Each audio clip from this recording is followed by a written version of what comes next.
আমিনগাঁও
আজি এক স্বকীয়তা লাভ কৰিলে কামৰূপ জিলা উকিল সন্থাই কিয়নো বিগত প্ৰায় 10টা বছৰে কামৰূপ জিলা উকিল সন্থাৰ কাৰ্যালয় আছিল অস্থায়ী গৃহত মাংগলিক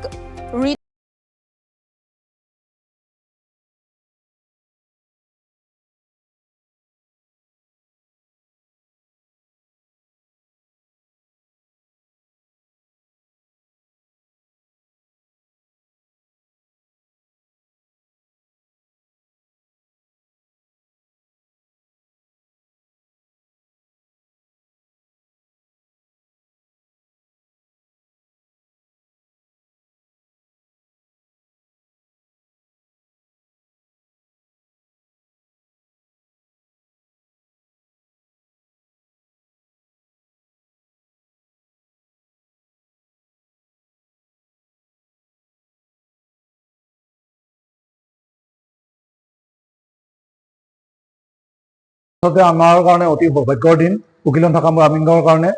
যে আজি আমি আমাৰ উকিল সন্থা স্বকীয় পৰিচয় এটা পালোঁ। ইমান দিনে আমি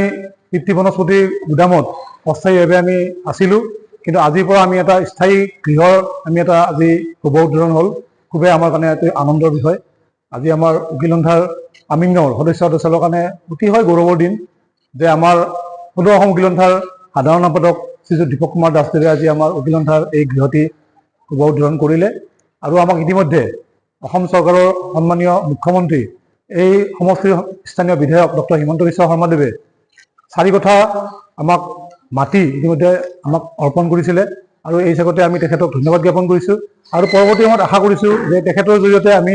উকিল সন্থাৰ এটি RCC বিল্ডিং গৃহ এটি পাম। নিশ্চয় আমাক যথেষ্ট ঠাইৰ আমাৰ অভাৱ এতিয়াও আমি নিশ্চয় তেখেতক আমি হিচাপতে আমি স্মাৰকপত্ৰ আমি জনাইছোঁ ইতিমধ্যে আৰু আমি তেখেতক আমি ধন্যবাদো জ্ঞাপন কৰিছোঁ আৰু পৰৱৰ্তী সময়ত যাতে আমি তেখেতৰ পৰা এই সুবিধাখিনি পাওঁ তাৰ কাৰণে আমি তেখেতৰ ওচৰত আহ্বান জনাইছোঁ। কিমান টকা ব্যয় নিৰ্মাণ কৰা হ'ল? আমাৰ প্ৰায় 10 লাখ টকা ইতিমধ্যে আমাৰ খৰচ হৈছে আৰু এই ক্ষেত্ৰত আমাৰ এটা আচৰিত কথা যে আমি গোটেই উকিল সমাজৰ আমাৰ সন্থাৰ সদস্যসকলৰ যি দান বৰঙণি আমি গৃহটো নিৰ্মাণ কৰিলোঁ আৰু এই ক্ষেত্ৰত বিশেষভাৱে আমাক 1 লাখ টকা প্ৰদান কৰিছে আমাৰ বাৰ কাউন্সিল অফ ইণ্ডিয়াৰ বিশেষকৈ এক্সিকিউটিভ চেয়াৰমেন অপূৰ্ব শৰ্মাৰ তত্ত্বাৱধানত বাৰ কাউন্সিল অফ ইণ্ডিয়াই আমাক 1 লাখ টকা প্ৰদান কৰিছিলে আৰু 1 লাখ টকাটো আমি ইয়াত খৰচ কৰিছোঁ। আমিনগাঁৱৰ পৰা মিতালী দাসৰ প্ৰতিবেদন দি নৰ্থ ইষ্ট।